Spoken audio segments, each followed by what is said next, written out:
Hello students, welcome back in today's online class. So let us start today's session. As you know, we were doing chapter number 4, Parties and Party System in India. In the previous lecture, we have discussed about the 4 general election after independence.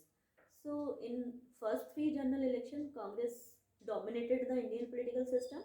In fourth general election, Congress also formed the government, but its support and number of votes and number of seats were not as good as were in the previous elections. So it was a big change that is known as the landmark in the Indian political system. Some other political parties, they are coming into the picture, and the hold of Congress was shaking at that time.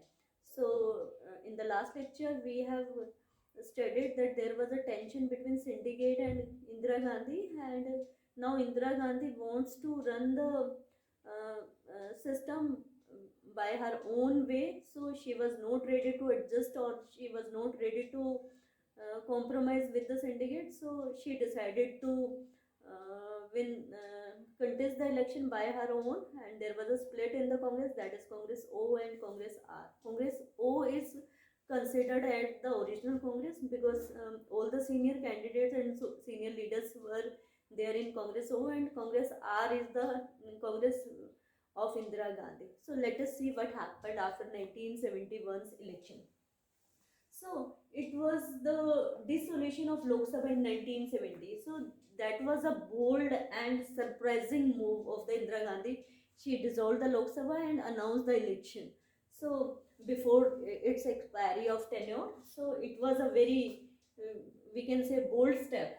Then this Congress O, all the senior leaders, they were with the Congress O, and there were one more alliance that was known as Grand Alliance. All the Communist Party and left parties, they are with the Grand Alliance, and both of these political parties and alliance, their main motto was to defeat the Congress R, that is of Indira Gandhi. So this Congress R is on, we can say it is on one side, and all the oppositions, they are joined together to defeat the Indira Gandhi. So the main um, agenda of Congress O and Grand Alliance was Indira Hatao, and Indira's agenda was Garibi Hatao.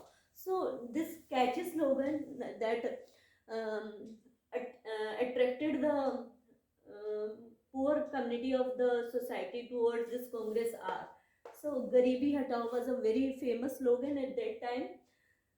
I can remember when I was a school student, on the back side of our notebook, some slogans were written.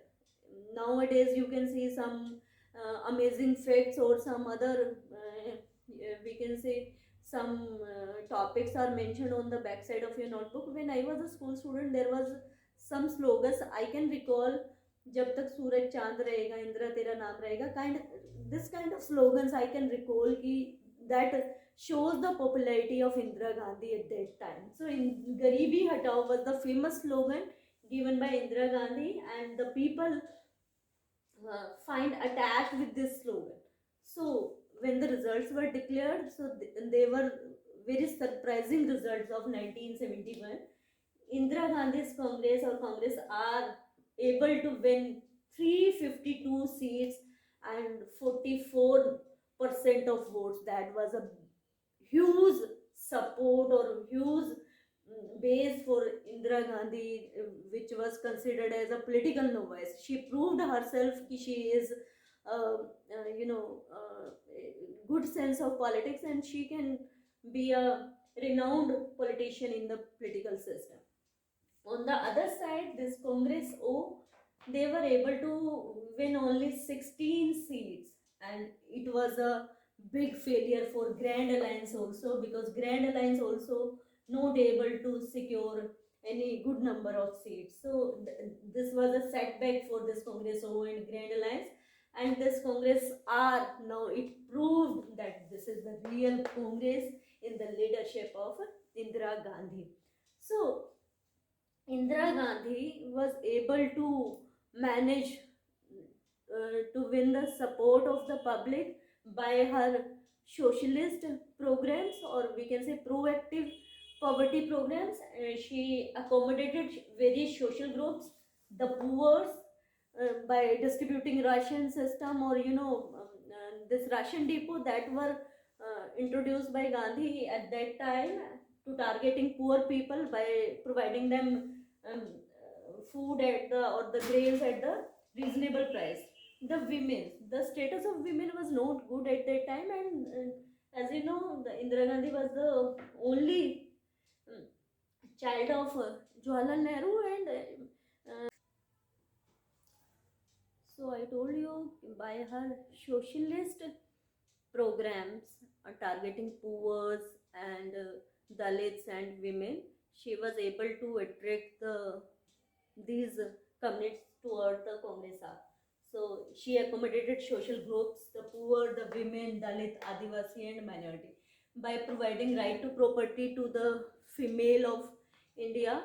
She wins their support, because the Indian society was patriarchy based, and there was no importance, or there was no provision for Hindu female. They were not having any right on the property of the family, and by giving this right to property to its female member, she was a big step for the Indian society, and the women liked it and they supported Indira Gandhi.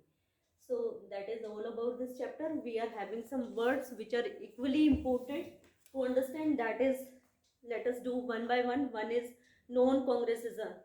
Non-congressism. So let us discuss some words which are important, which are equally important to understand the chapter or the political terms. That is non-congression. Non-congression means the non-congress parties along with their different programs and ideologies together to form anti-congress fronts. Means they were united together to oppose the Congress. Then we have Congress O. Congress O means Congress led by syndicated, also known as Old Congress, that is Congress organization. Congress O, earlier it was considered this Congress O is the original Congress or the Old Congress. Next is Congress R. It was led by Indira Gandhi and known as New Congress. Congress R. Grand alliances. It was major electoral alliance formed by major parties like SSP, PSP, Bharatiya Jansangh, Swatantra Party and Bharatiya Kranti Dal to form a united front against Congress. Syndicate, a group of powerful and influential leaders from within the Congress. 10-point program, that was a big step taken by Indira Gandhi. 10-point program adopted by Indira Gandhi in 1967 during the 4th general election to regain ground for Congress, including social control of banks, or we can say nationalization of banks, land reform, etc. Devaluation. This is the economical term related to economics, to reduce the rate at which money can be exchanged for foreign money. So the rupees value was devaluated from 5 to 7.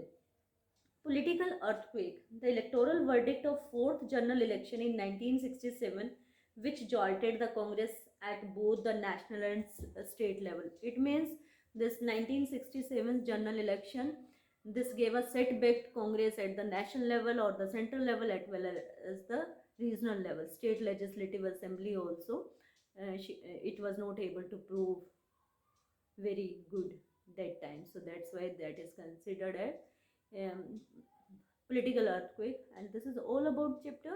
I hope you will be able to understand. Keep on reading the chapter and take your doubts in the next session. Till then, bye bye, take care.